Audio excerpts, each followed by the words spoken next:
This time on the Prop Master, well, we finally get to that long-awaited part of any project like this, arguably the whole point of making something like this. And that is, I finally have something good for the thumbnail. But I guess you really already knew that because you had to see the thumbnail to get here. So this whole thing was kind of pointless. How are you doing?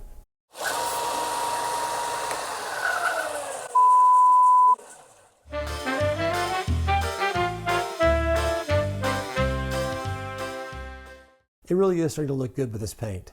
And that's what this video is going to be all about. We're going to mark off where we're going to show the damage. We're going to mask it. We're going to get all the paint on there and then pull the dried paint off that's on the masking fluid so that you can see the damage. And I'm sure there were some things that I really wanted to say in this part of the video while I was working on it, but editing has taken so long that I can't remember what those might have been. This is just a very long editing process for some reason. My computer is not happy, and I apologize for how long this video is taking to come out. It took not that long to shoot it, a couple of weeks, but it's been a really long time editing, but it's out now. And even though it only took a couple of weeks, we really did get a lot done. So we better get to work. Okay, so it's been several weeks, in fact, closer to a month since the last video. My computer was really bogging down on editing and it just took me weeks and weeks to get it done. But the good news about that is that my silver is completely dried. There's no worry about any fingerprints or anything. So I can definitely mask on this and not worry about it affecting the silver. Fingers crossed. But with that said, let's go ahead and start masking off all the areas where I want there to be chips in the paint that show all the way through to the silver. And as you've seen with past videos, it can be difficult for me to sort of paint all this, on the surface when I'm having to work around the camera and everything. So I went ahead and took a pencil and drew in every place that I'm going to mask off. It just makes it a lot easier for me to be able to do that not on camera when I can get right in here and do it, as opposed to trying to work around the camera. Now the area that was most important for me is this center sort of dorsal part right here. This has the scratches that really allowed me to match things to the screen and to some parts that I know are actual props. And especially this area down here where those scratches sort of tied everything in together. I've got many of these areas that should have silver but don't. And I went ahead and left them not in the silver. I can come back later on after I remove the masking fluid and I can go ahead and paint in those areas silver. So you can kind of see what to do if you had gone the route where you didn't put any of the silver down and you just masked on top of these on the gray and then painted in silver later. This whole thing is going to be very fluid. It doesn't have to be perfect, and I'm not even going to try to make it perfect. But I did want this center section to be as close to what I could point out from the screen. And so what I did is I found those images and this is two different pieces of paper taped together, and I made a 100% size printout of this area that I wanted the scratches to be, cut it out, and then just took my pencil and scribbled all over the back to get it covered in graphite, then taped this down, and then traced out with a ballpoint pen, and that transferred the markings onto the piece itself. So that's an idea that you can use if you want to find a jetpack that you want to make the exact same pattern for. After I did that, I went back in with a pencil and sort of traced around it. You don't want to use a marker because that's going to be way more difficult to deal with if some of that shows up at the end. Other than this area, everything else is very kind of loose, and I've used several different jetpacks that I kind of liked what they did. So, and even after I do all of this, I'll probably go back in and just freehand a few things here and there. Now, when it comes to the masking fluid itself, this is what I've used in the past, and this works great. It has a little applicator here. You just hold it down there and squeeze it and put some down. The problem that I've had with this in the past is I tend to put it on very thick, and it takes a long time for it to dry properly. It can be a problem. What I'm going to try to use is this, which is basically the same thing, but it's a Winsor Newton product, but it's made to be used with a brush. So at least that's what I'm going to start out trying to use, is this. I've got several brushes here, and I'm just going to paint this whole thing all over with this masking fluid. You don't have to use this, by the way.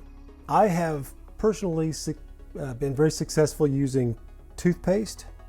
I prefer not the gel. I find that the gel somehow actually does affect the silver more than anything else, but I use just the plain white toothpaste. That works great. I've heard of people using peanut butter. I know people have used mustard in the past. And with all of those things, the problem I have is that you kind of need to have a wet washcloth when you're cleaning everything off, because you end up with all this toothpaste or mustard or peanut butter or whatever sort of getting everywhere. So it helps to have a wet washcloth to clean everything off as you're removing the paint that's on the masked areas. So this liquid latex products work a little better because they're, when you peel everything up, there's nothing to clean off afterwards. But with all that out of the way, let's go ahead and start masking things off. Now, like I said before, you don't have to do exactly what I'm doing. I'm not going to tell you the position of every little thing here. You can look at what I do and just do something similar. You can also find lots of images online if you want to do the method that I did for this, just by printing it out. What I did is I printed it out and I measured that area, and then the width of this piece on the printout, and then I measured this actual piece, and then I calculated the percentage that I needed to increase that. Then I printed it out at that percentage and got a one-to-one scale. Honestly, I don't think it needs to be that important. Paint some of this area the way you want to in sort of the rough areas that I've got here, and you'll be fine.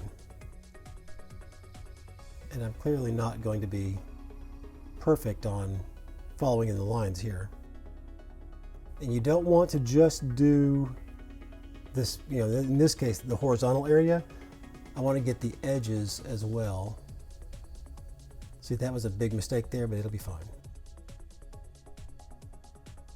You don't want to get it too thick in the vertical areas because I don't want a big run running down.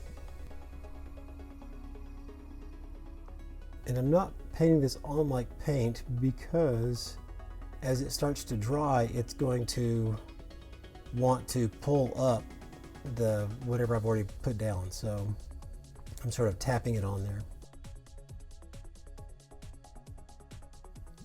I just want to make sure that I'm doing sort of random shapes. I don't want, just a straight line down this whole edge. I want it to be sort of undulating and jagged.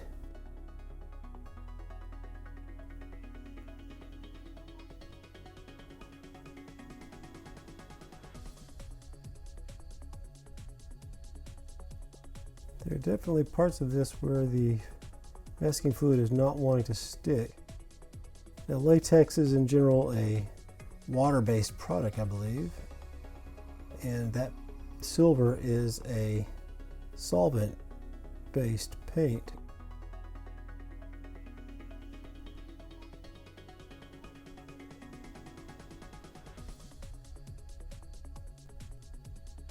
In these areas where it's not wanting to stick, I'm just going to keep hitting them until they stick.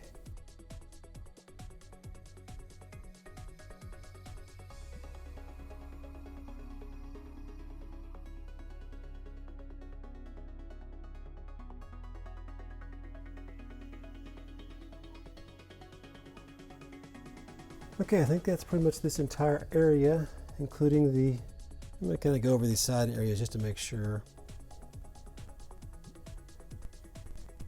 But my brush is starting to get clogged with cured latex rubber.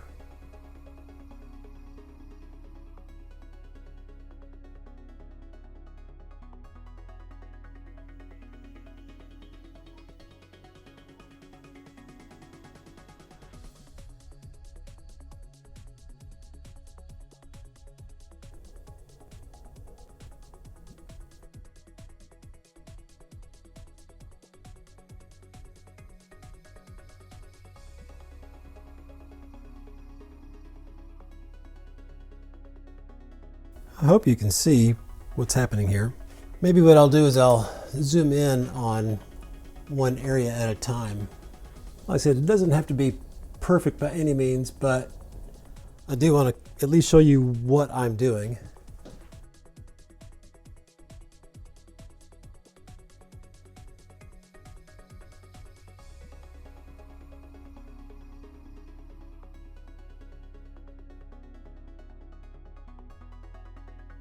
This one goes both top and bottom, or sort of the horizontal and vertical. That's what most of these are going to be. Most of these are going to be on one of these corner edges, and it's going to be both the horizontal plane and the vertical plane.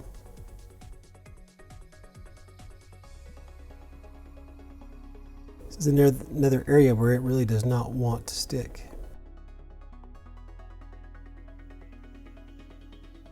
Better art through stubbornness. We're just going to keep trying.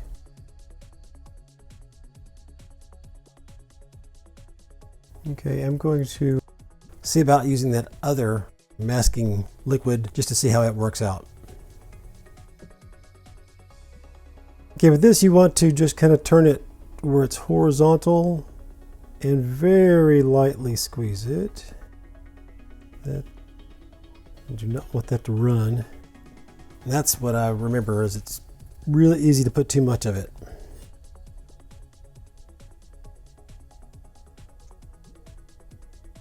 Let me try something a little different. Just take the applicator off and use a brush.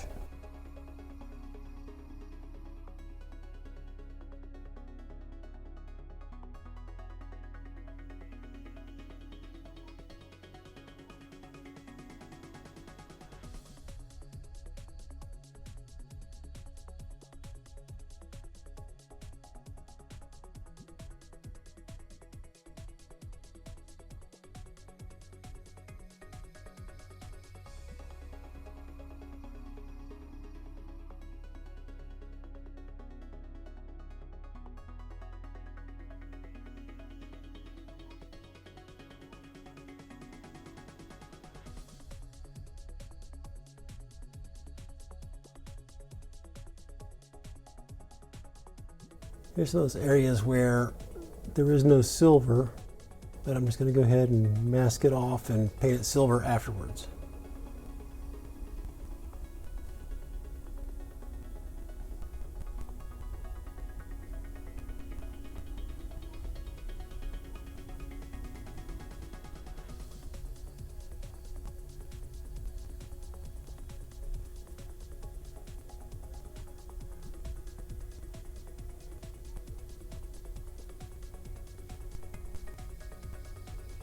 A big scratch up like this seemed to be a fairly common feature in several of the different paint jobs. It's got a big scratch all the way up.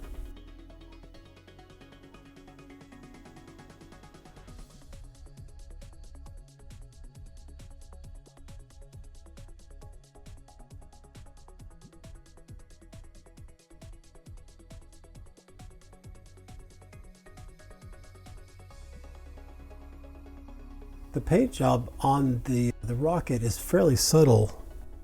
It's either metallic reds or it's red paint that is just really thin.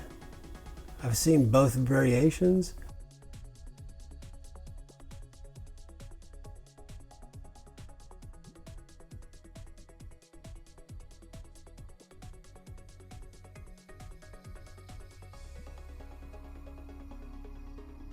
But these won't actually, like I said before, these won't be big dramatic things because the paint here is extremely subtle.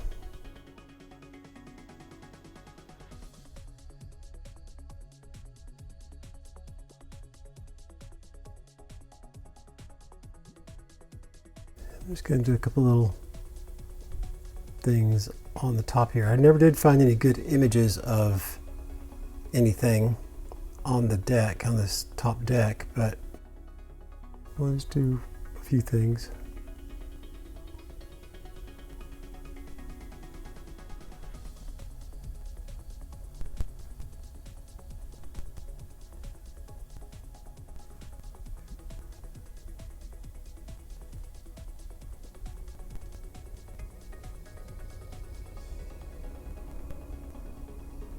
Just hitting some of these corners here.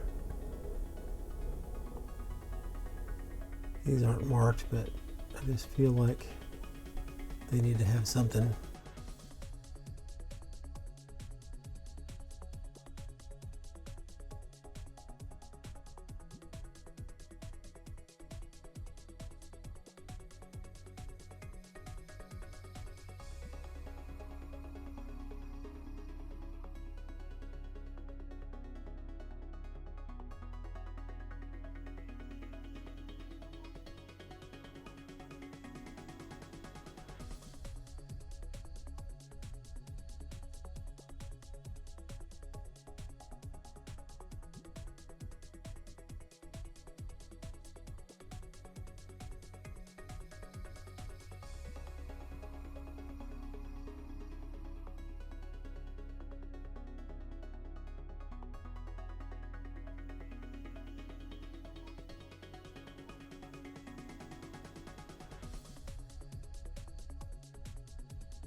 Okay, now we'll do just a couple of random shapes and stuff on here.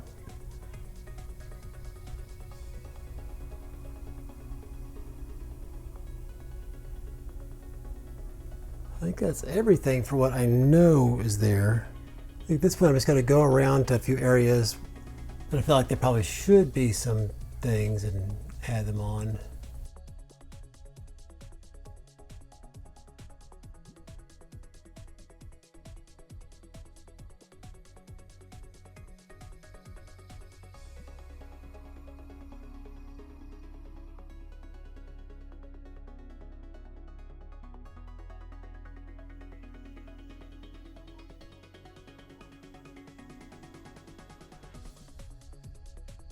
Okay, I'm going to let this dry so that I can handle it a little bit better, and then I will add just a few more little scratches and dings around. I don't have any real plans. I'm just going to hit a few areas here and there, keep it kind of random.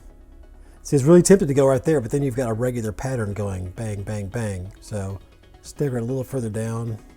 Plus, I can't imagine this getting hit all that much there. Maybe down at the bottom corner, because this is pretty much up against your body. I think this corner will be more likely to have dings on it.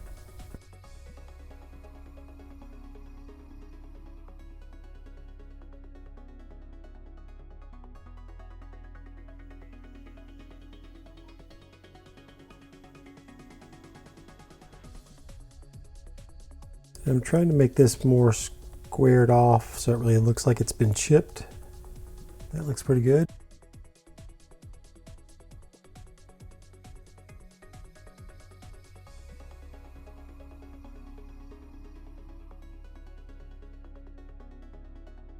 So if you're wearing this, it's going to be sticking out, so maybe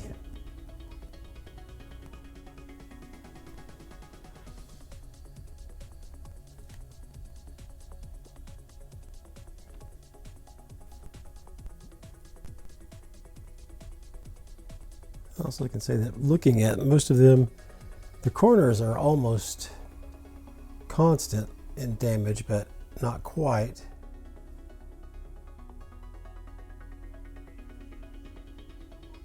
I would think if anything was going to have damage, it would be right in this area here, because the helmet would be hitting here.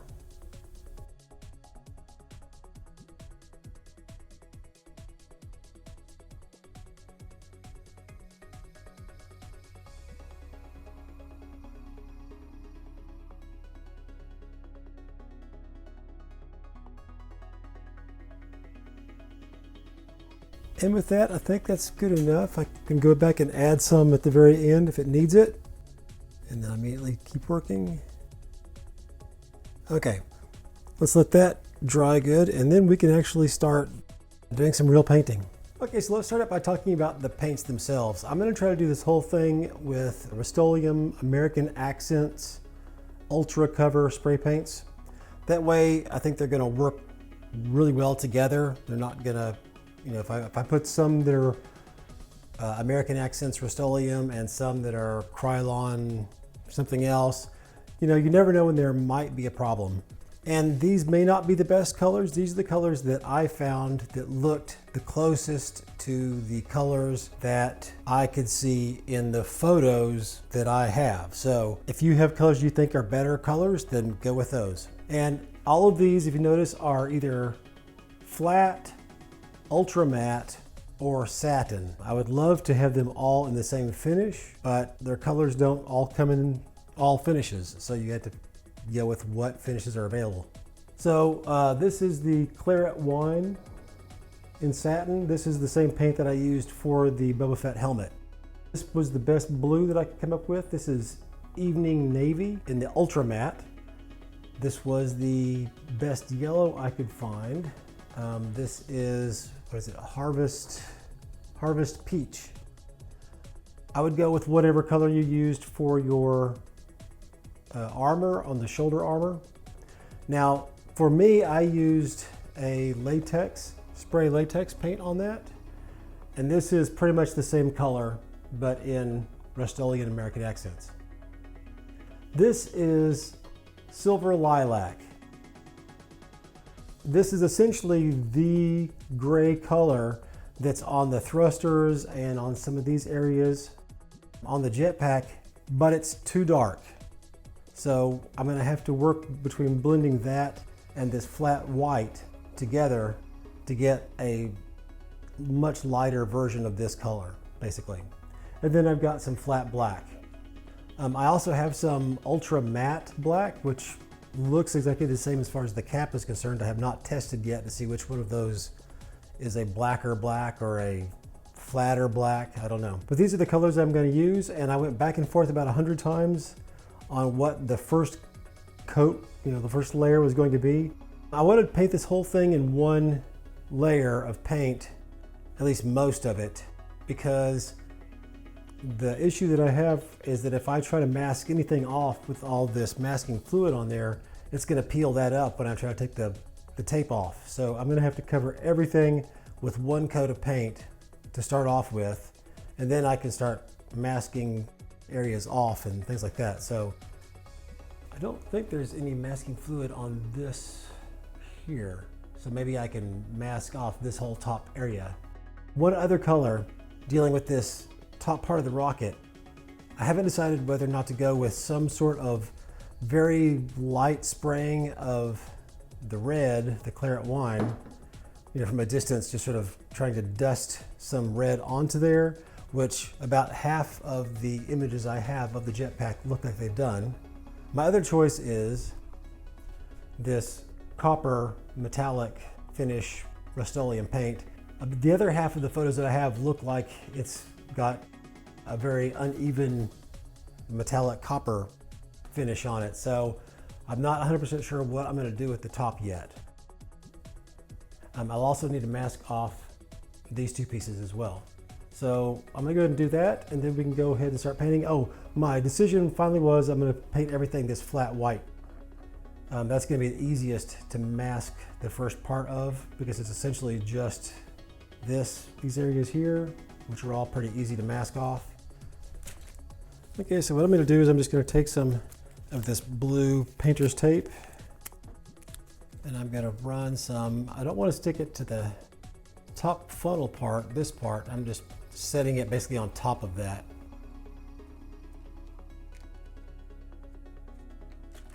I've just got a gallon freezer bag.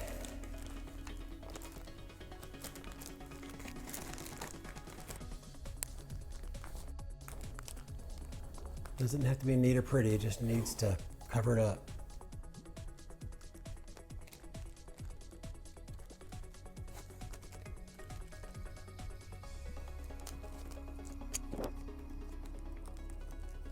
Okay, now I'm gonna go ahead and do this one and this one the same way, but just with smaller bags, and I'll be back. Okay, actually I decided that I'd just go ahead and use the masking tape to wrap those up. They've been silver for a very long time, and if the masking tape is going to affect that, then I've got bigger problems with the whole build. And not only that, I can just paint them silver again, so it's not that big a deal. Okay, I'm going to go ahead and paint white down first. all over.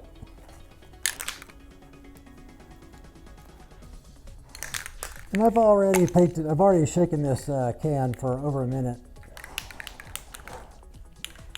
I just want to do a couple of very light coats.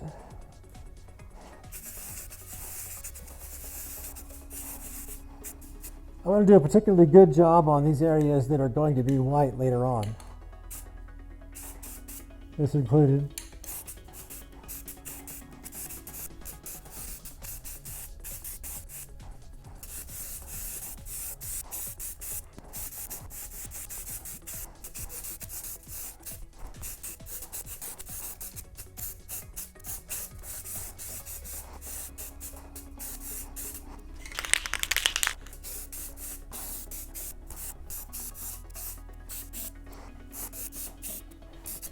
Okay, I'm going to give that 3 to 5 minutes and then I'll go ahead and put one more coat on.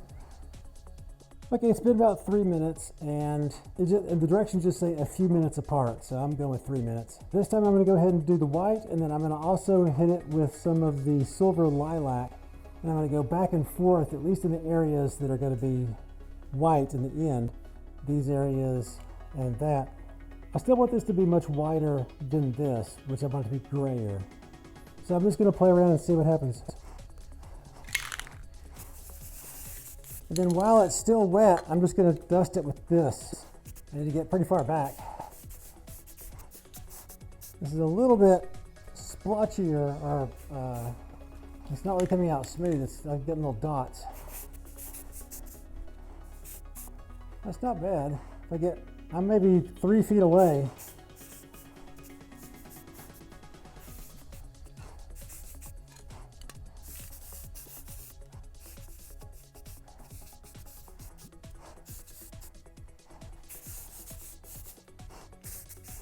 It's really hard to see what I'm doing.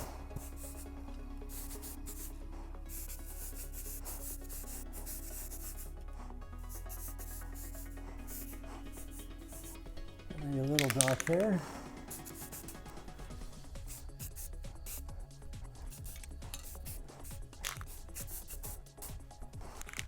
This area also, I think, is mostly white, even though it gets a lot of black on it as well. Can't leave my masking tape won't even stick to itself.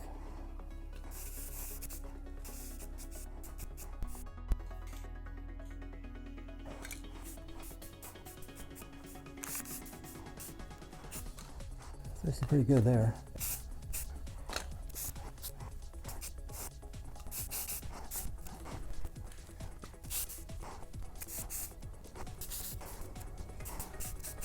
Just trying to get the gray to be a little bit darker than that.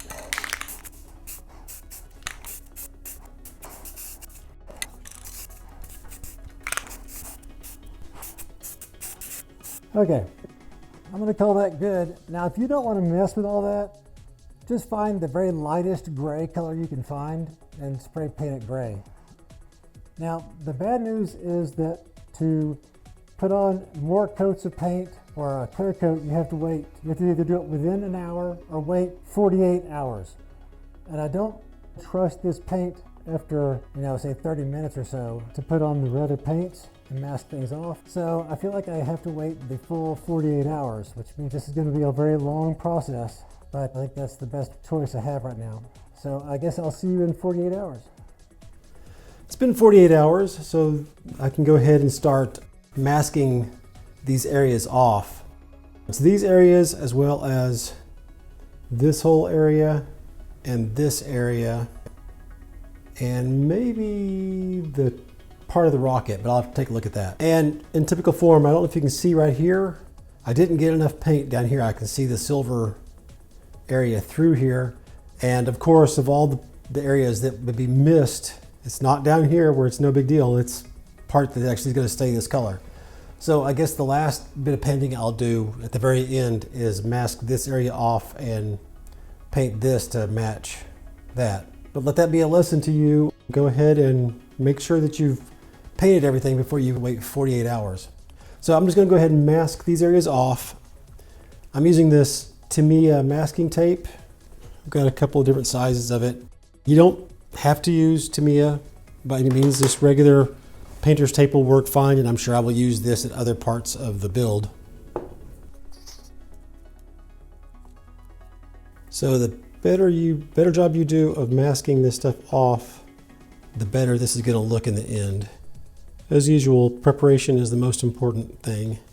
Now, I've actually not used this Tamiya masking tape before, so I'm hoping it's going to be good at staying on here but releasing without peeling up the painted areas that have the masking fluid underneath it.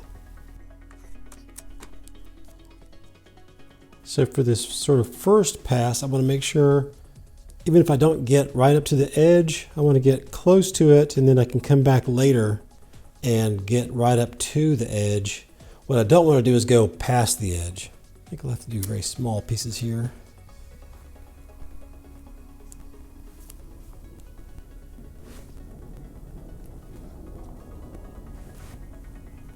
At the very end, I can always go back with a brush if there's any little bitty gaps somewhere, or if the line's just slightly in the wrong place, I can go back with a brush and fill those areas in.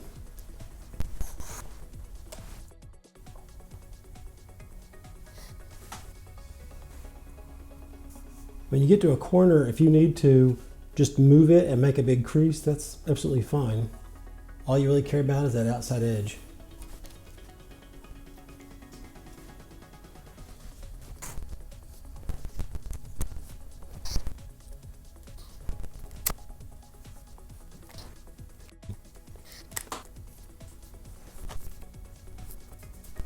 I think I'm going to switch over to this thinner part for this area.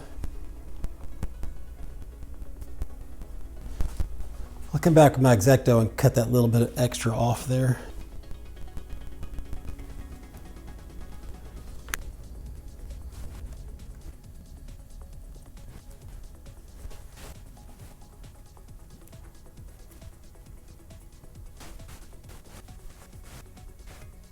Now I can go to the thicker tape to fill in the gaps.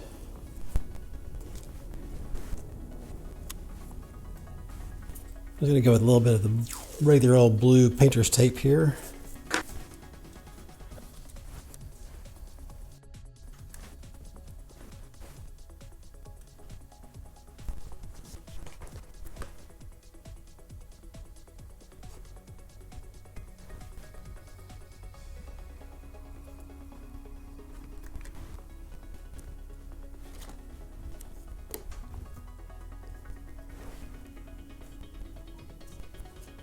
By the way, the reason why I'm not using the little tint to paint everything is because I suspect that that might be where all of the very sandy texture was coming from, is that the tint was holding all of that overspray sort of in the air around it, and then it would all settle down afterwards.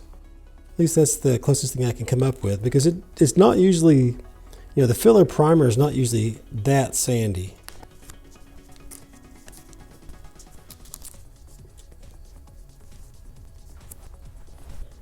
This part right here stays red. All of this will be gray, or I should say that will be red. This all stays gray.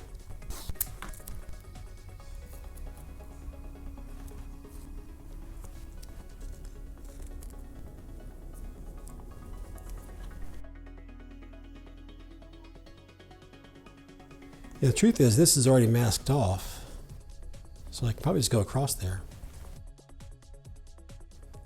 That'll make life a lot easier, actually.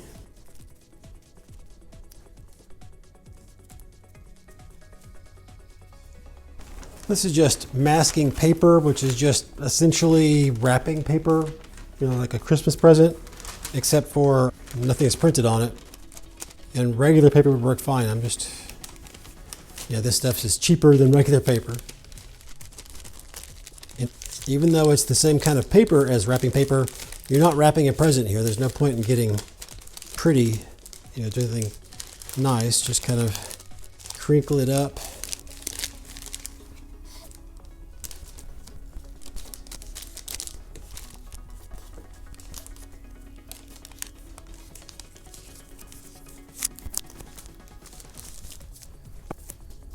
Okay, and that's that. Now I'm going to go ahead and go back off camera and do the other half. Right now I've got all of the left side. I'll just go back and do the right side and I'll be back. Okay, so I've got the other side done completely.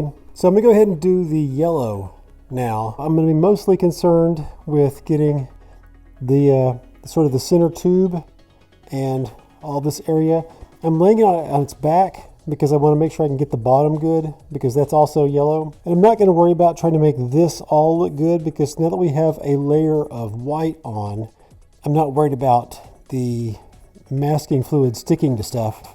So I just want to worry about this sort of the base area here and the center tube area all the way up through here. As long as that's got a good coat on it, that's all I'm going to worry about. This is going to be kind of difficult to get into, so I may actually stand this up and spray that and then lay it down. And once again, the color of this is Harvest Peach, and that's in the Rust-Oleum American Accents.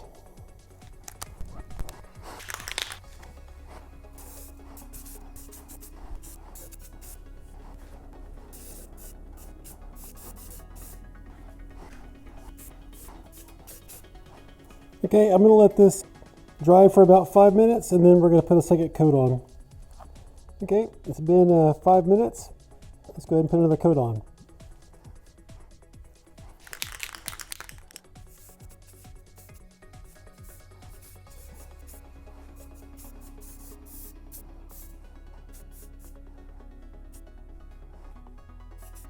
Just trying to get it back completely behind there.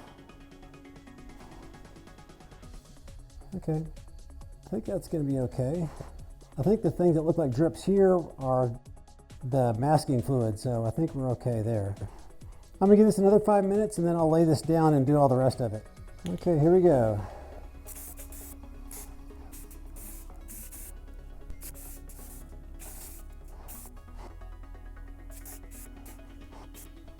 Okay, I'm going to give this 5 minutes and put another coat on.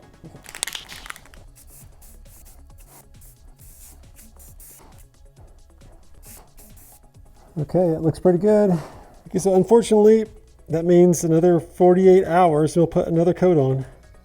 Or should I say another color on.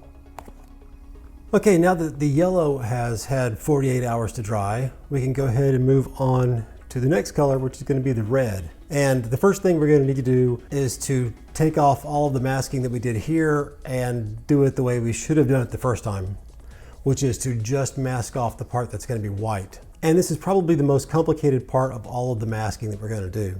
So the first thing we need to do is to take a pencil, and from this line right here, where this cap is attached onto this part of the bottle, the water bottle, we need to, from that line, we want to measure down 11/16 of an inch, which is about 17 millimeters. I kind of want to do that several times all along here. What we're going to do is we're trying to mark this shoulder right here where this angle changes, and it's kind of hard to see because it's a rounded shoulder. So I'm trying to give you an actual mark to go by. So just in several places, give yourself a little mark. Try to keep your ruler as straight, you know, sort of pointed toward the middle here as possible. Because if you get a weird angle, you're going to get a bad measurement. And then from that mark, you just want to measure down 5/16 of an inch, or about 8 millimeters.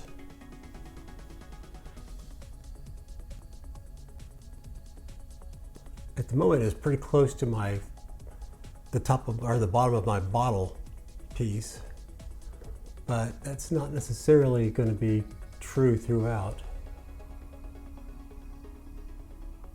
Yeah, so now we're a little bit lower than that. And basically what that measurement has given us is the area that's going to be red here, because it's from the bottom of sort of this cap here down to the lines, the dots that we just drew there. So we could draw a line to connect those dots, but what I'm going to do is I'm going to take my 6 millimeter tape, which is almost exactly 1/4 of an inch, and I'm going to line that up to sort of connect these dots.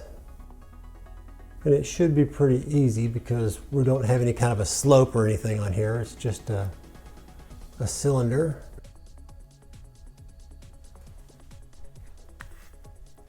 And I'm just cutting off small pieces of tape at a time. I don't have to try to make this too complicated.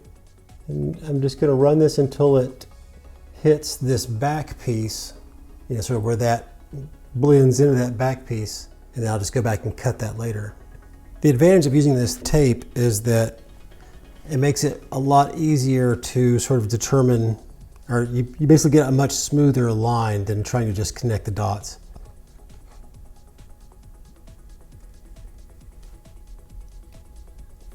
Just going to use my X-Acto knife to kind of push this into that corner.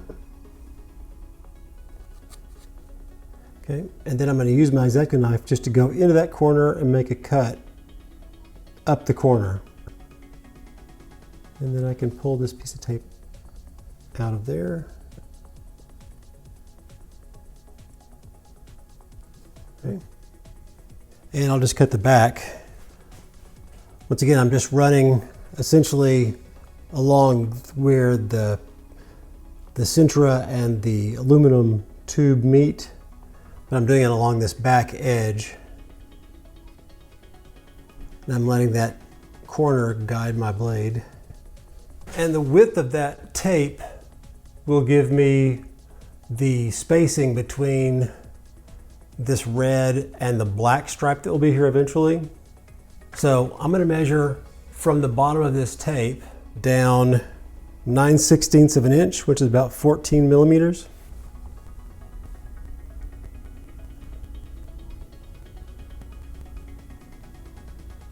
Okay, so now I can take some more of my tape and just connect these.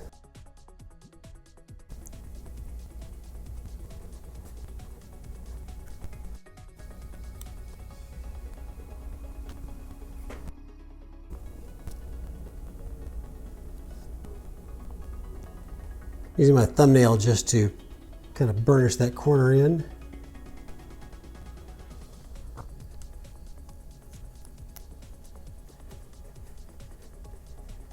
And I'm going to take my X-Acto knife and I'm just going to run it down this corner.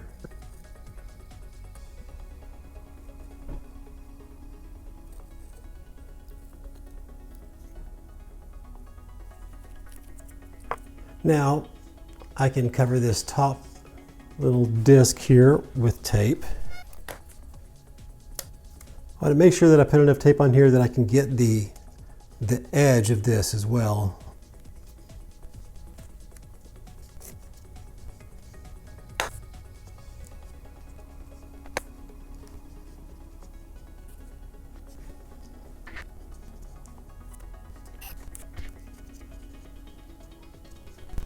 Now I can just take my X-Acto and run it at the bottom of this sort of top cap piece. If you're a little bit off on this, at the very end we can go in and do a lot of touch-up.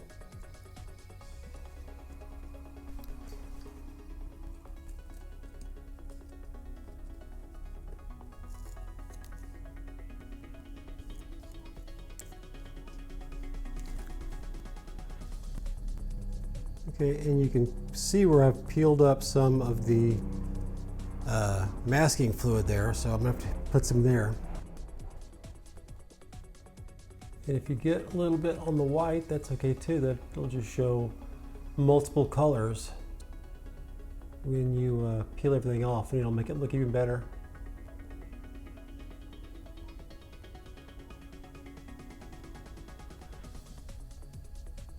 And we need to mask off a 3/4 of an inch section right here.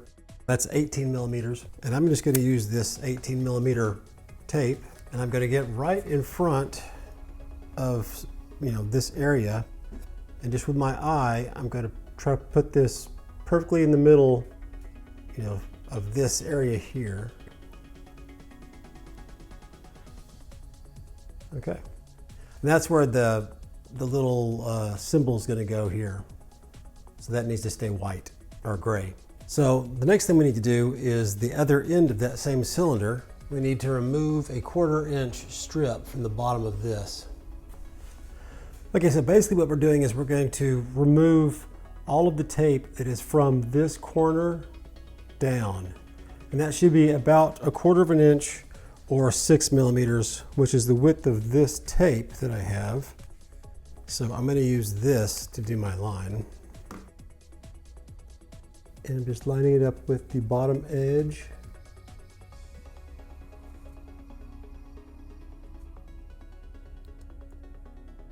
Then going all the way to this far side where the centra kind of comes down and blocks the edge. And if you want, you can use a pencil to make it easier to see what you're doing. I'm not sure that's going to make my life any easier because my biggest problem is that I don't want to block the camera. Okay, now I'm just going to take my sharp X-Acto knife. I'm going to run it along that edge, cutting all the way down to the aluminum tube.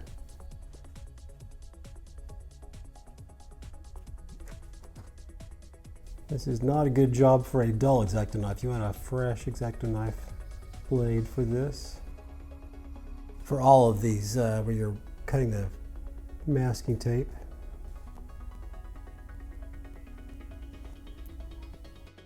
Hopefully now I can just peel everything off down to the aluminum tube. Or down to the paint job that was on the aluminum tube anyway.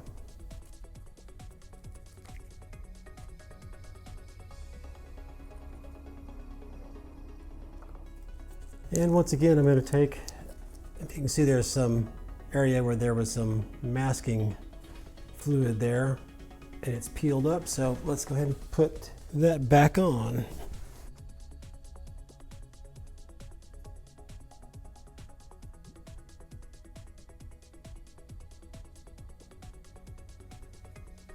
Okay, and that's all the areas where you have to modify what we've already done. Or if you do it the first time the way we just did it, you won't have to modify anything. It'll just be ready. And we can go back and do just masking off the yellow areas now. I noticed this area here, so I went ahead and hit that with the masking fluid. Now, I'm going to start with this area here. I'm going to use my thin masking tape. And I could stop right where this area here is, but I'm going to go ahead and go up. In my photos, it looks like it stays yellow all the way up until these parts are red and this part is the blue, and the blue goes all the way across and the yellow goes all the way up until it hits the blue, not the red. So that's where I'm going to go ahead and start masking. And it's going to be hard to see because this yellow tape. But I'm just running it along the edge.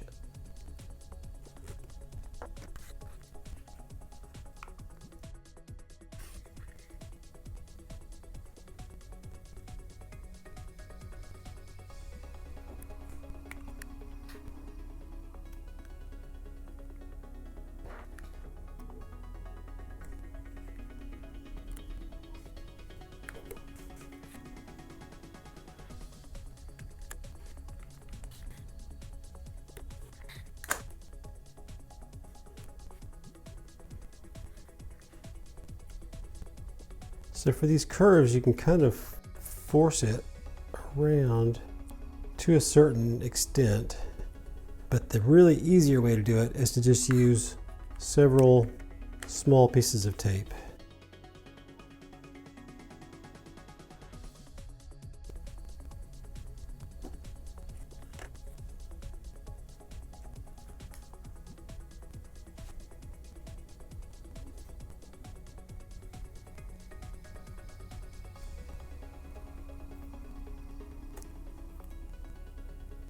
So this is already masked off. Now think about it, I don't have to be so careful there.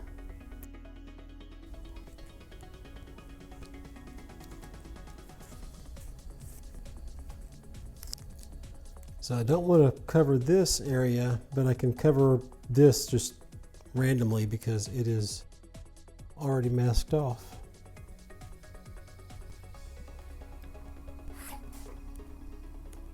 Now I didn't paint on top of that masking fluid, so when I pull this tape off, it's going to pull that masking fluid off again. But that's okay, because I'm not going to pull this off until we've pretty much painted everything.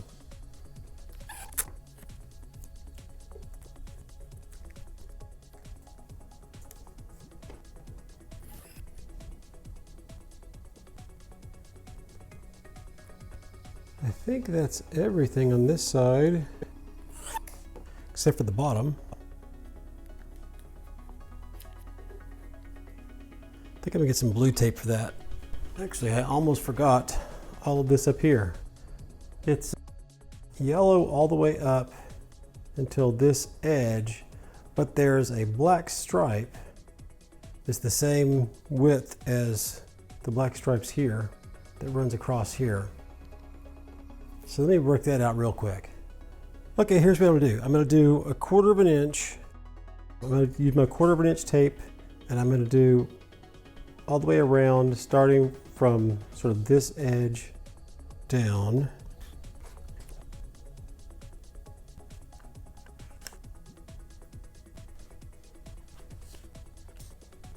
So now I need to measure down 14 millimeters, which is 9/16 of an inch, sort of from this line that's the tape.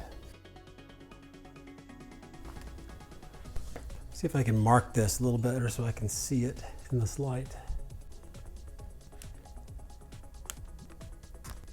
I'm just marking the tape because it's just too close to the same color.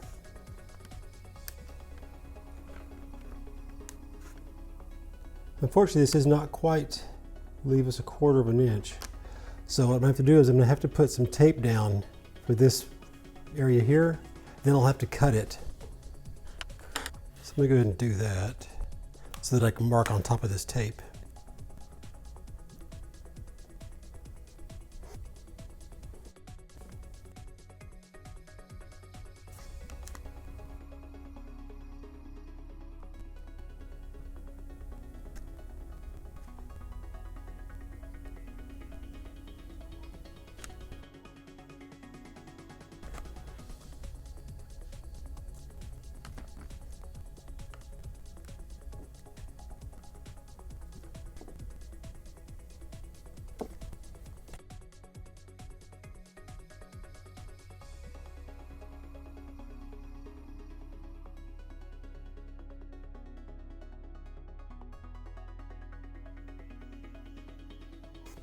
Now that we have that little piece dealt with, let's go ahead and go all the way around the rest of this and just mark.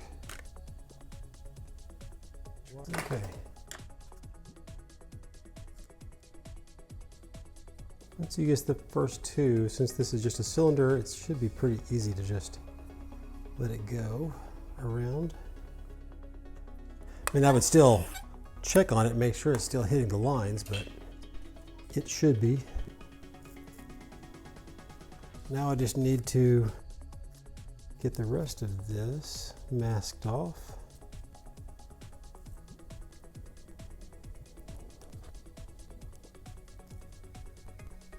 I'm going to have to get the light again, but at least I won't be facing directly into the camera.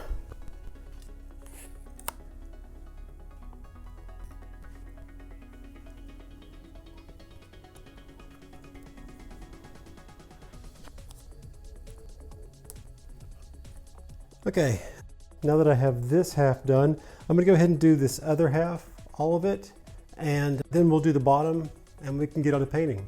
Now that I've finished up taping off the left side everywhere, we can go ahead and just do the bottom and we'll be done with the taping.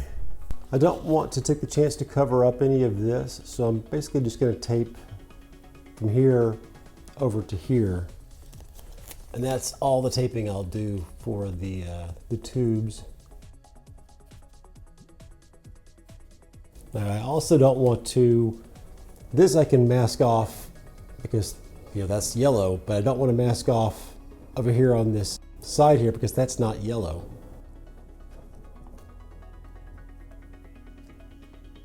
is going to be a bit of a challenge because the bottom is yellow, but the sides are going to be blue. I think to be safe, probably I will err on the side that the blue will show and not the yellow.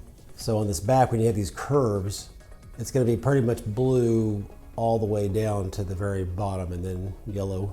So I think what I'll do is I will do all of this, and then when I get ready to paint the blue, I'll come back and take my X-Acto knife and do some trimming along the edge of the bottom.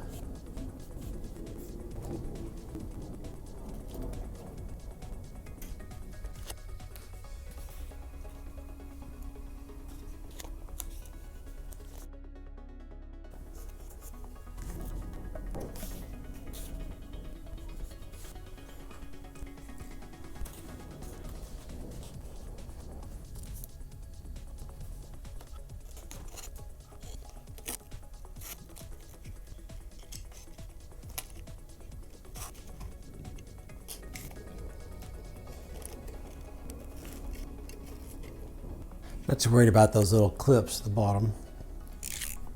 Okay, that's everything masked off. Oh, that's not true. Glaring problem.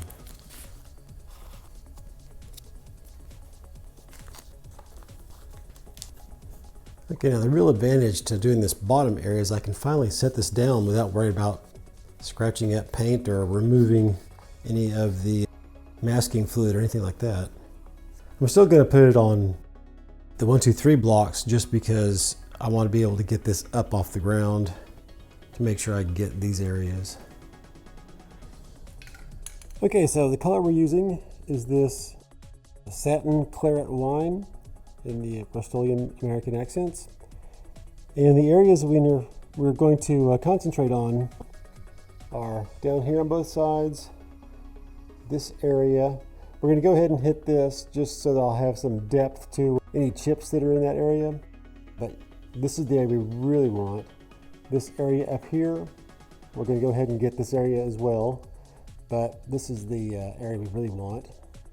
And then of course, this area on both sides. So this top area, the sides of this first level here, and then the very bottoms. And this is the same color that I used on the helmet.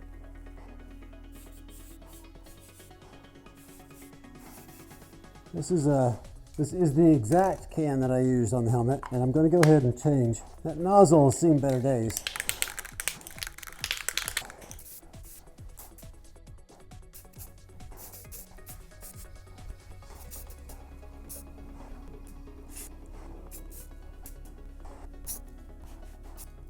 You also need to hit any of the areas that we painted with the masking fluid because they don't have any paint on yet.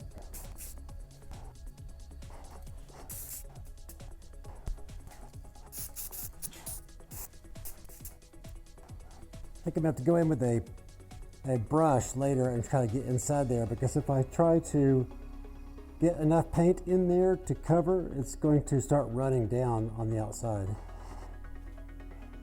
Oh, I also want to get these, the dentals are red as well, I forgot.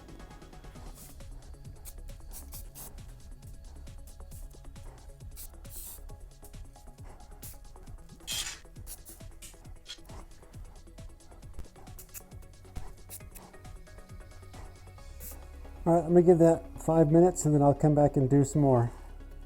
Okay, let's put on another coat.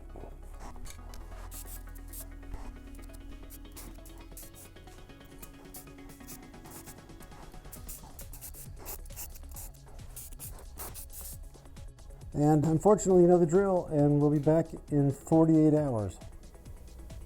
Now that this has had 48 hours to completely dry, we can go ahead and mask off all the areas that were red, and we can go on to paint the black. The covering up the red should be a lot easier than the black because so much of it has already been masked off. We don't have to be particularly careful with anything.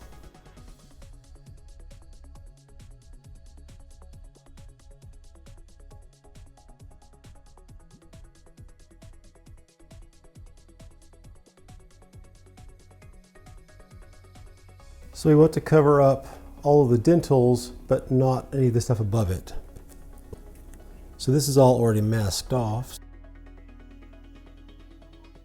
I want to tape right up to the very top of the gaps between the dentals.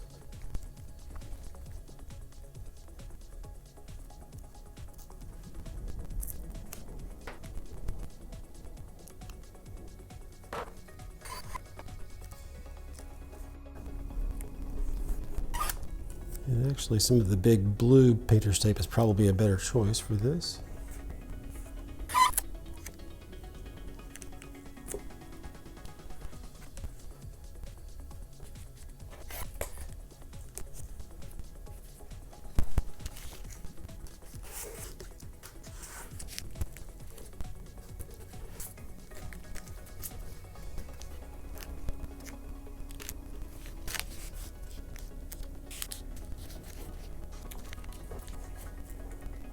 So we need to get this area masked off, but make sure we don't cover up this area where the black's going to be.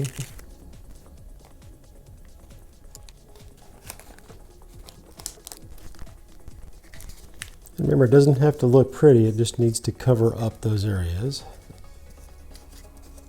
And it needs to seal well enough that paint can't get underneath.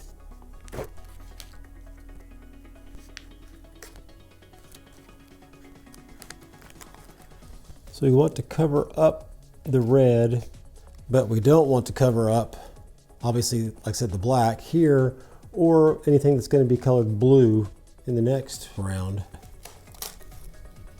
I'm not going to go out of my way to spray paint the blue areas black, but I like putting multiple layers of the different colors on sort of everywhere that I can, because it really plays up the chip effect to have thicker paint there. Plus, if there's any multiple colors, it adds a lot of dimension and sort of believability.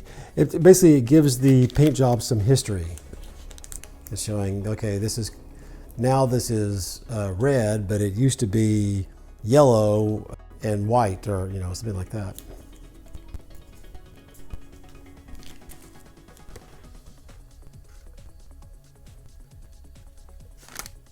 I'm just running this along that piece of thin tape that was sort of between this edge right here, this sort of angle change here. There was that little 1/4 inch piece of tape, and I just want to run this tape along that piece of tape, or at least this edge of that. And that'll cover up all of the red while leaving the area that will be black open. And this has all already been masked off from when we did yellow.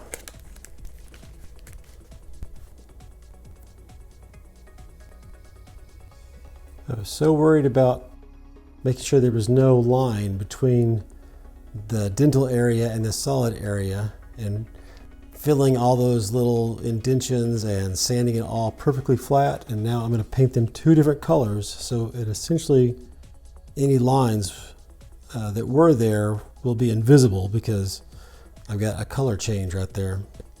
I should have paid a little bit closer attention to how it was going to be painted. Okay, I just masked off the absolute wrong part there. Let's try that the opposite way and actually mask off the dentals, not the part above the dentals.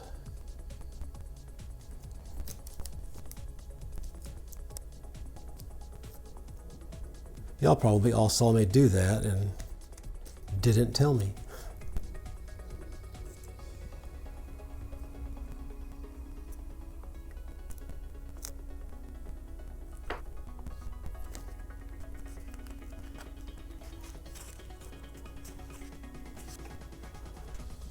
I think that is everything. Okay, I think we can go ahead and put on 2 coats of black paint now. There is one area that gets black as well, and that is right in here, but everything's all masked up from here down. I think I may go back later and brush that little black stripe on afterwards. I'm going to stand this up so that I can paint it. I don't have any black around the bottom, so I don't have to worry about putting this on a pedestal. Okay, for the black, I'm going to use this flat black. Same type of paint as everything else. And it's just this stripe here, and this stripe here. The other black is on the thrusters, but we'll get that in a minute. Also, any areas where you accidentally removed any of the masking fluid, paint it back, and then you can hit it with black as well. And I've already shaken this up for over a minute.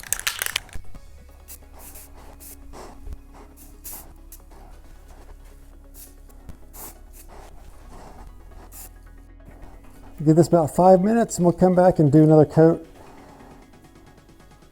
So I'll see you in 5.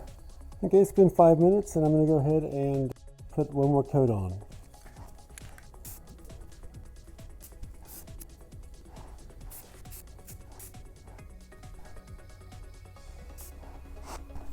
Okay, unfortunately, you know what that means. I'll see you again in 48 hours. Now we can finally get around to masking off the black that we sprayed on here and then put the blue on. You'll notice there's a little bit of a new tape here and there. It's just areas, it's been, several days now. And so some areas where the tape is starting to peel up a little bit, taped over that to kind of hold it in place. I also just went over areas to make sure that there was the areas that will be blue in a couple of spots, like on the sides of this dorsal area. There's some areas where the tape came up on the sides and that needs to be blue, so I made sure to remove that tape from those areas. So now I just need to tape off the black stripe area.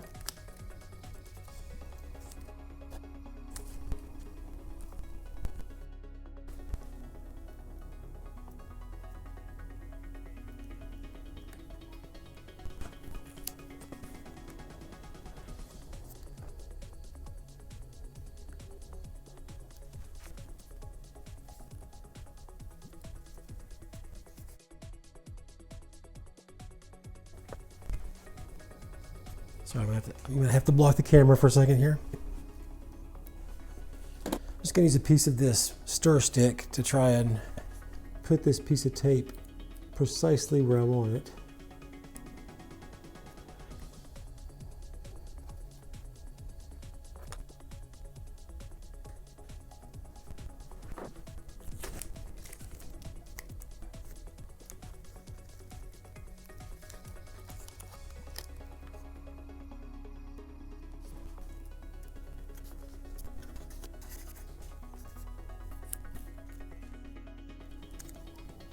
I think I'll overshoot a little bit and then I can trim it back with the X-Acto knife.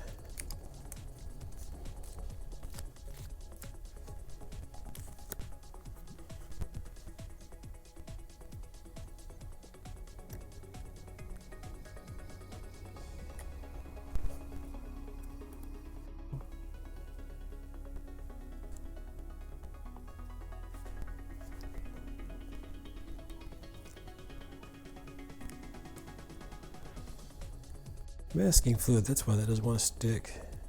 Let me patch that up.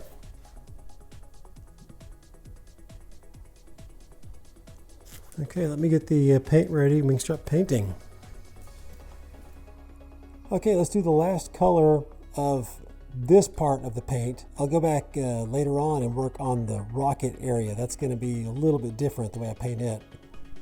But this last part is probably the biggest painted area. And I'm going to use this Ultra Matte Evening Navy, also in the Rust-Oleum American Accents. And then after this cures for a little while, we can start peeling all of this masking off and see what it really looks like. The areas that get painted are these areas here, this dorsal fin here, this area here, as well as this top area, the top of this, and the back, and then of course the entire back. So it's quite a bit.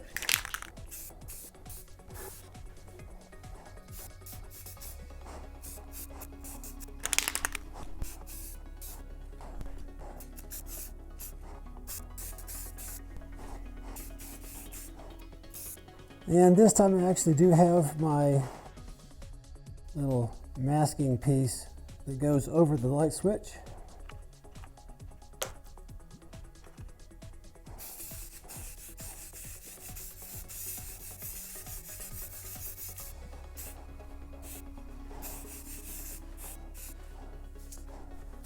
Make sure that I get underneath.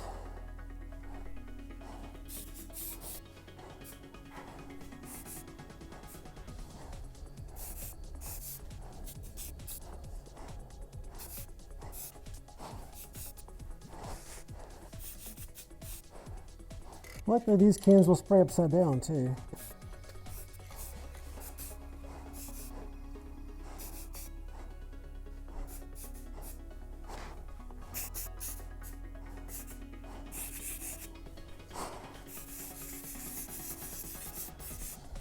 Okay, I think I'll let that sit for 5 minutes and then we'll put another coat on.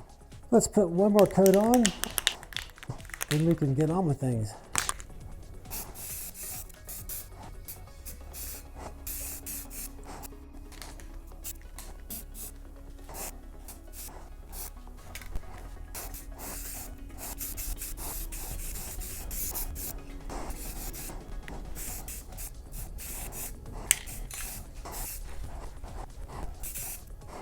It's all looking good. All right, let's let that dry for a couple of hours and then we'll start taking some of the masking tape off. Well, it's been a couple of hours, but that blue was way more vibrant than I was really expecting. More than the cap on the can shows, and even quite a bit more vibrant than my test here. This is way more intense of a blue color. I really want more of a dusty blue. So I'm not 100% sure what I want to do at this point. I do have a darker blue, but I don't want it to be that dark. I could go in and do kind of like we did with the white, where I take a couple of different cans and kind of spray on top of each other constantly. That might get me what we want, but unfortunately we've now waited 2 hours, so I can't put another coat of paint on here for 48 hours. So I guess what we're gonna have to do right now is just wait for 48 hours. I'll do a little bit more research on blues and see if I can come up with a different color of blue. In the meantime, I guess I'll see you in 48 hours. Okay, it's been another ridiculously long 48 hours, but I think I figured out how to fix this color, and it's pretty simple. I'm just going to hit it with a very light coat of the flat black. I'm going to do it from about 4 feet away, and that should give me something more like this color here. This is the area we want right there. Yeah, I think that'll do a pretty good job. This down there toward the bottom is pretty much the same as that, but then I tried different things. And just the simple dusting of black seems to work the best. Okay, and like I said, I'm not, don't get in here and start like you're really spray painting it. You're just going to have black. You want to come seriously about 4 feet out, maybe even 5. And then if it's not working, you can step a little bit closer. I do think I will put a light on though. I'll try to remember to turn it off when I'm facing the camera.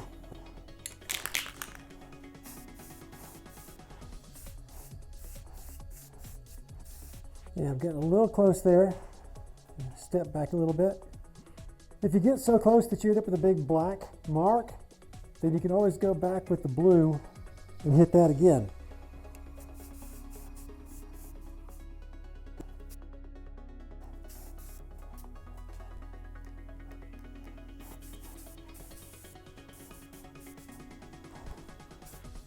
It's okay if it looks a little splotchy, because we're going to come back with more black later on and hit everything with some black in a very splotchy manner.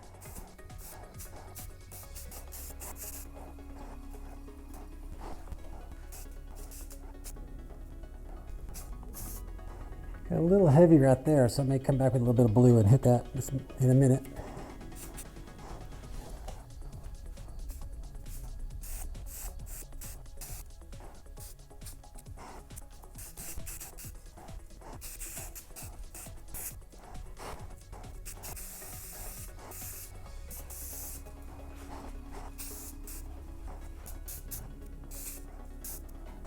way too much black there. It doesn't even look blue. That's kind of weird.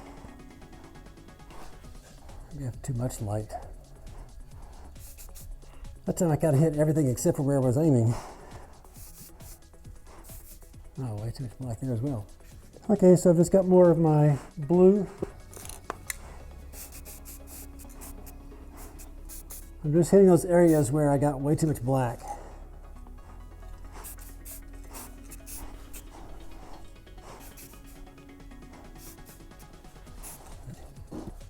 Now I'm going back with the black.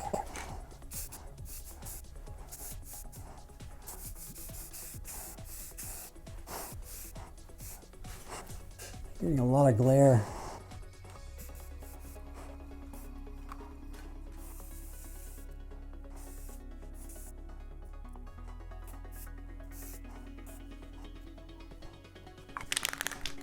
And just a little bit more with the blue. At this point, I'm just dusting with the blue and I'm dusting with the black. Just a really, really blue spot right in that corner. And I think that's pretty good. There's one area that I'm a little bit concerned about, and that's going to be directly underneath here. And I think I'll just wait 30 minutes and I'll lay this down. We'll dust that, and then we'll be able to leave it for a couple of hours, and then we can actually take the tape off. Okay, this is dry enough for me to lay it down, so we can go ahead and just hit these areas here, which are kind of an electric blue compared to everything else. Then we'll be ready to let this completely, well, not completely, we'll let it cure for a little bit. I want to try to avoid getting more than I have to on the top areas.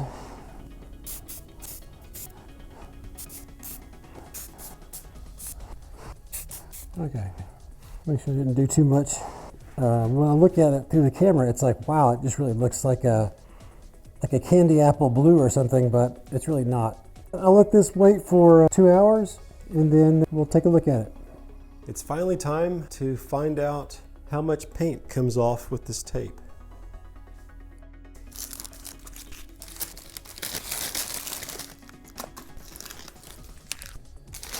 So I think this is off camera, so let's get this out of the way pretty quick.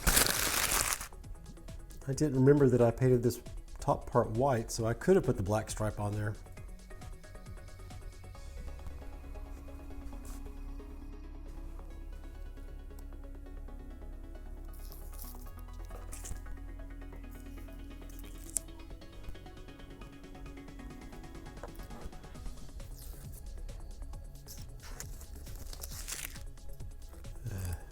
I think there's going to be a lot of touch-up, because that is a lot of paint coming off.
I don't think that was supposed to come off.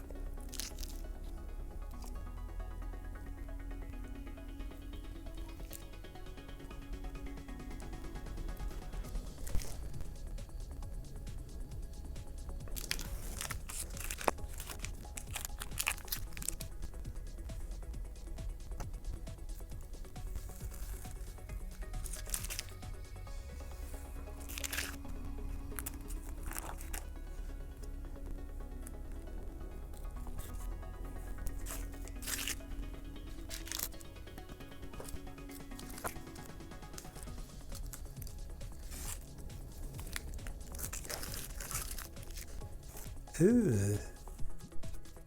I don't know if that was supposed to happen or not.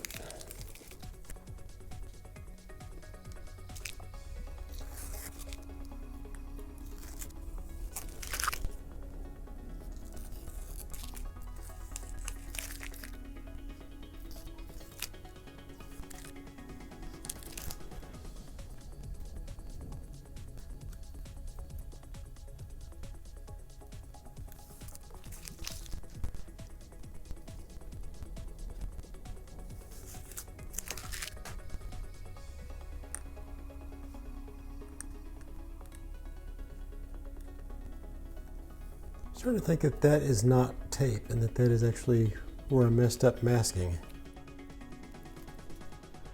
I'll take a closer look off camera.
So I like to run my fingernail very lightly over the paint, and it'll usually catch if there's any masking fluid there. But you do need to be careful because sometimes it feels like it's going to catch, but it doesn't, and if you keep pushing it, you will eventually pull the paint up, but it won't be intentional. That's why when you're putting the masking fluid down, it's really good to try to build up kind of several coats of it so that it's not really thin. You want to be able to identify it after it's all painted. And this is kind of an extreme case in that we had so many different colors and so long to wait in between them. You don't generally put masking fluid on and then wait 2 weeks before you start trying to peel it off. It's just going to be a matter of looking for any imperfections in the paint and then seeing if it will easily peel off. And it's going to be a lot easier for me to do if I'm not worried about blocking the shots and stuff like that, so I can really get in here and look at it. If I see something in particular that looks like you need to see, then I will come back on and show you. But otherwise, I'm going to go ahead and go through this whole thing and see if I can peel off all the masking fluid that I can find, and then I'll be back. Okay, so I've cleaned off all of the masking fluid, or all of the paint that was covering the masking fluid, and all of the tape is gone. And I'm happy to report that most of the areas where I thought the tape had pulled a whole lot of paint off turned out to be on top of another piece of tape. So, you know, that crisis is averted. However, there are still some areas where large chunks of paint came up that weren't supposed to. At this point, what I need to do is go in and touch up some of these areas where I have problems. Under here, this large area. Oh, some other areas where I just did a bad job of masking and somehow didn't get any red here. There was some tape there that I missed. So I'll need to paint red in there. There were one or two other areas as well. This is a bit much here. I'm gonna have to dull that down a little bit. And even in this blue, more of the paint came off than I really wanted it to. So I'll go ahead and put some blue in there as well. And what I have right here is I have my red color in this one and my yellow color in this bin back here. These are the first two colors that I'm going to touch up. I have some brushes here that are soaking in mineral spirits just because I'm going to use the same brushes for everything and I want to be able to clean the colors out.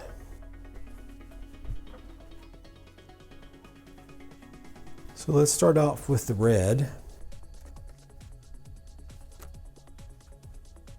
It'll probably take a few coats because spray paint is somewhat translucent.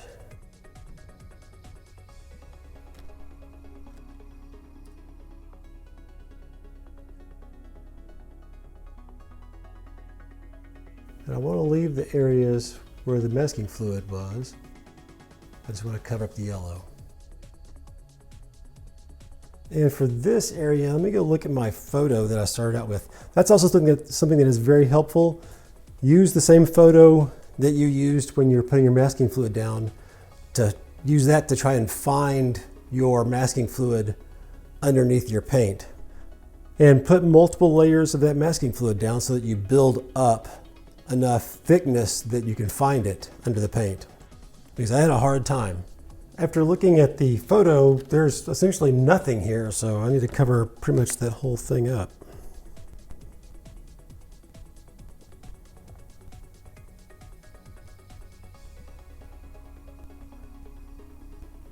I think that's everything for the red, or just those two areas there. I think I can go back and work on this now.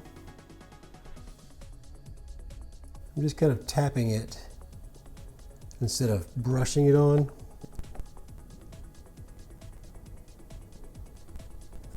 Probably needs a little bit more time.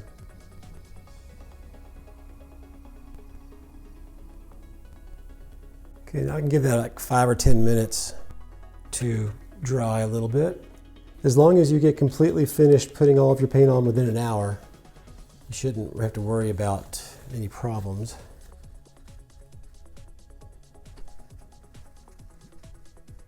Okay, now I'm going to move over to the yellow. For the yellow, mostly I just want to clean up most of this area down here.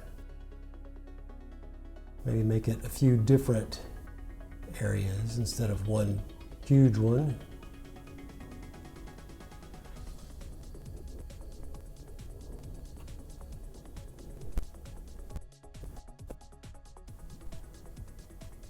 And over here, I want to get back with red on this. There's a little too much missing here. I just want to fill this in. I want to make sure not to get it on the blue.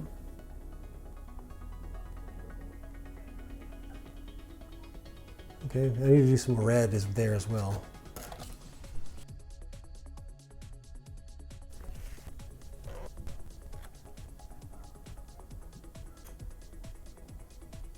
Okay, that looks a little better. You don't want that to be as, when you're dealing with the areas where the silver is showing through, you want to keep that still be as jagged as possible. Because at least for these areas, I want this to look like the paint has chipped off, not been worn off.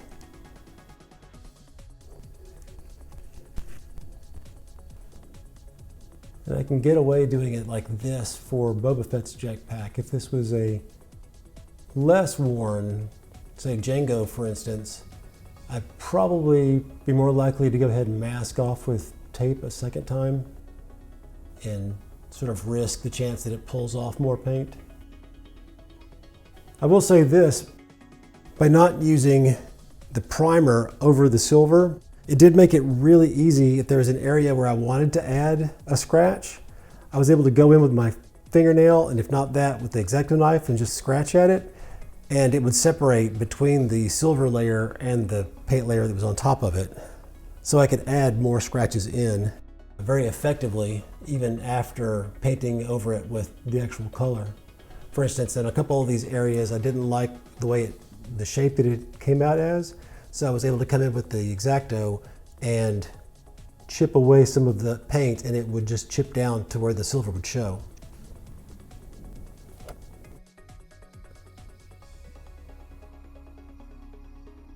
Okay, I think I'm going to lay this down to make it a lot easier for me to paint. But I think we're pretty much done with the yellow and the red, and we'll go on to either the white gray or the black.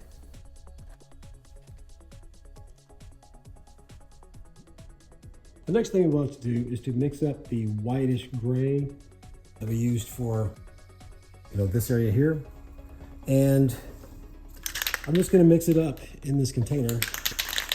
We'll start out with the white, even though it's mostly a gray color. And then I'm just going to add some of this gray and mix it up with a stick.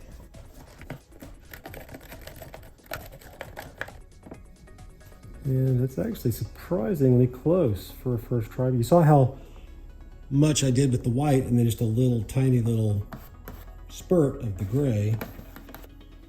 I'm gonna do a little test. Now, actually it's probably, this is the area where I really want to patch up, and that's probably gonna be way too dark for that. This is whiter than that was, intentionally.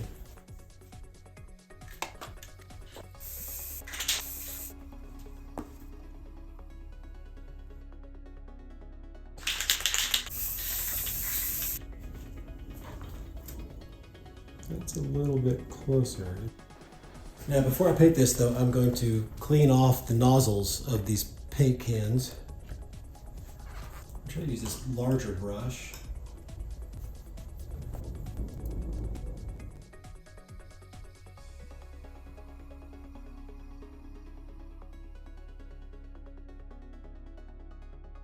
Luckily, this is an area that is facing down for the most part. This side was worse than the other side.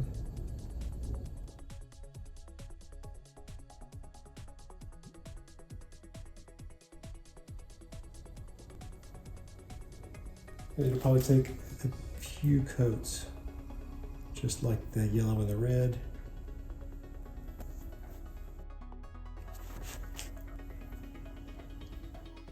I'm making an advantage out of the fact that this is sort of a trapezoid shape, and kind of take the color up to the corner, unless like here where we've got a lot of chipping there. It'll just make it harder to notice that there's a difference.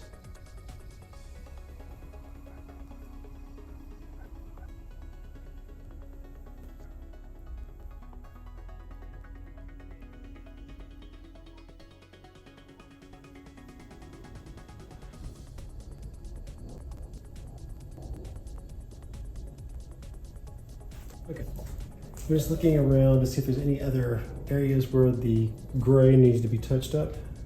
I don't think there are. Let's go on to the black real quick. This is the shape container that I really like to use for spray painting, or for brushing spray paint, because as you can see, there was no kickback and I didn't paint my hands black. I think the only place that I need to worry about the black is over here.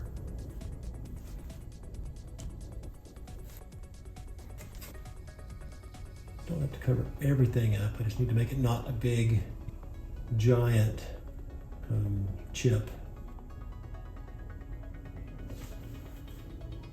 I just want to make sure I don't get lower than where the black should be.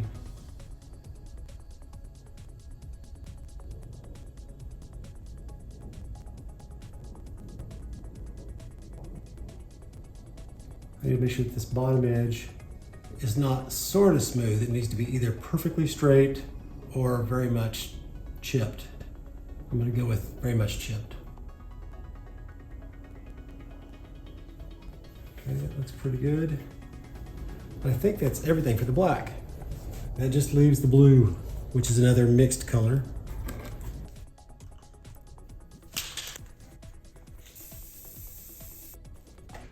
And then I'll take the same black that I just used over there and just give it a little bit of black. Still way too blue. Give it some more black. Here's where I probably should be using the ultra matte, because my blue is ultra matte and I've got ultra matte black and I'm using this flat. I should probably go switch.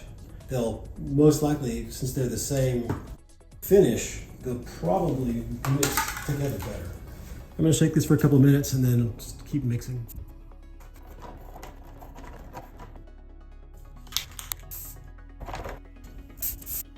Okay, how's that? That I think is maybe still just a tiniest bit too blue, but that is close enough for what I'm doing anyway. All right. So mostly what I want to do is I want to bring this part that kind of looks like an eye, I want to make it a little bit more rectangular instead of circular. And then some of this area here, I want it to almost look like a mouth.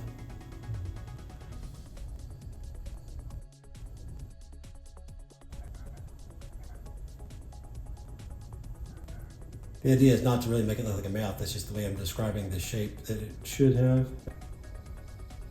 And this all looks pretty good. I'm just going to add a couple little pieces.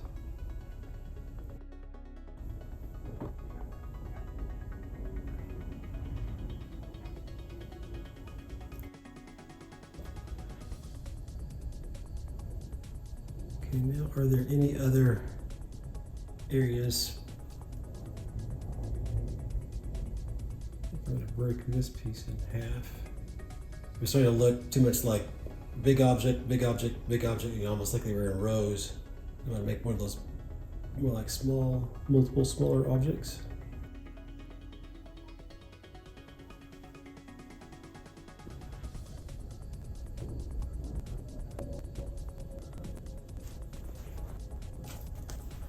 Oh yeah, I actually messed up down here in the yellow. I was trying to make this border between the yellow and the blue go straight across, and then I remembered this is a smaller cylinder, so the blue does need to come down further. So it was right before I messed it up.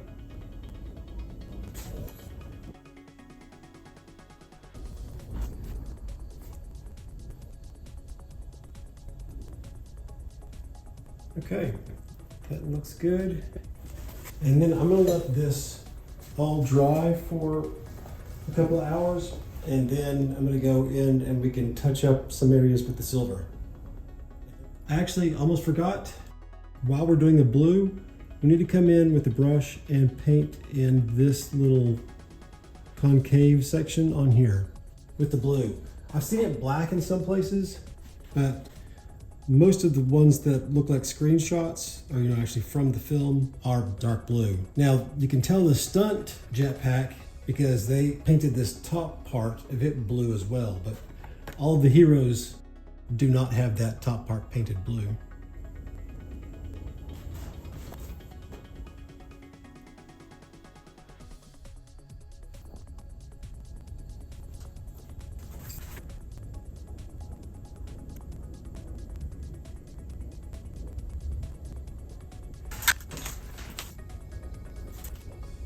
I really need to be in front of the camera, so instead I'm gonna do this where the brush is in front of the camera.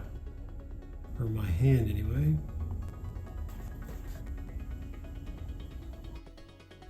But you get the idea. I'm gonna let this dry for, I don't know, 10 minutes, and then probably closer to 5, and then I'll put another coat on. But I didn't want to skip that part. So now after this dries a couple of hours, we'll be back. Now that this has had enough time to dry to the point where you can handle it, let's go ahead and touch up some of this silver. There's just a couple of areas where I want to just kind of alter where the metal is and where the paint is.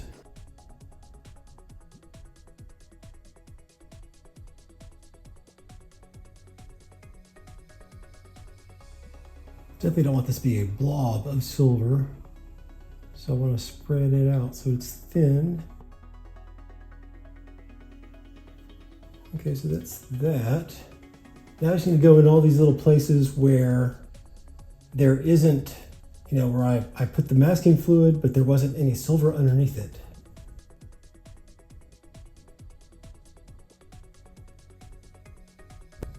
You don't actually have to get everything. If you get a little bit in there that will catch highlights, then the rest of it will just read as being silver. This large area here is an area where I do not have silver. That is just the gray area. Okay, I'm gonna have to turn one of these lights off because it's making it impossible for me to see.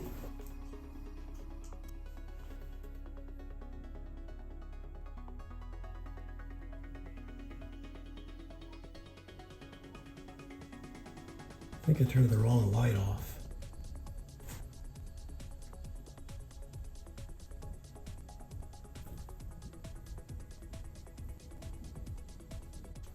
Okay, now there's a few other areas where there's no silver. I'm gonna go put my little flashlight on.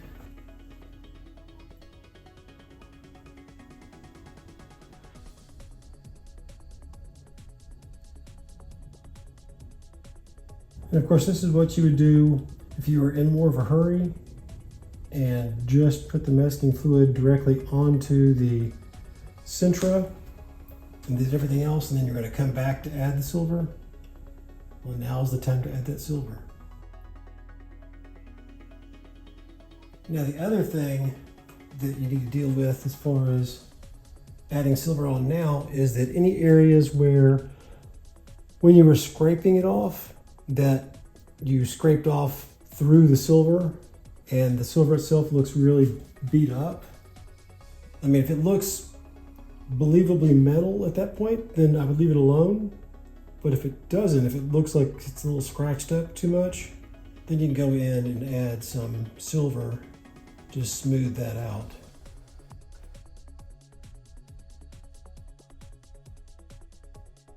And these are kind of beat up here as well.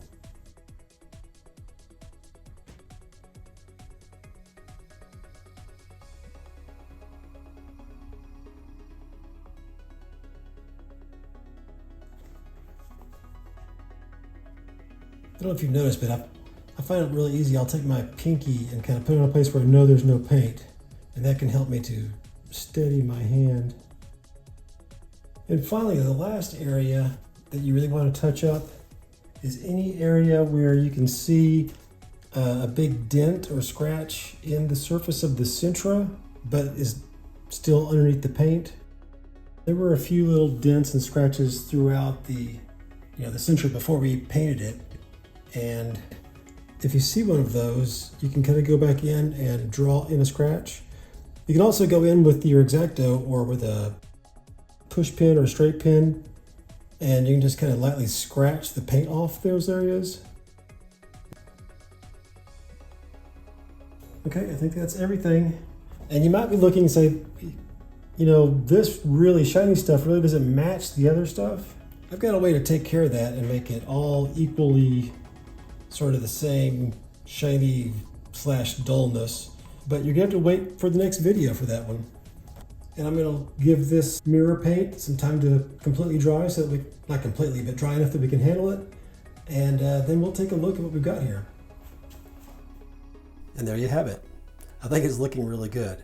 I know I say this at the end of every video, but I'm just really impressed with the way this is turning out.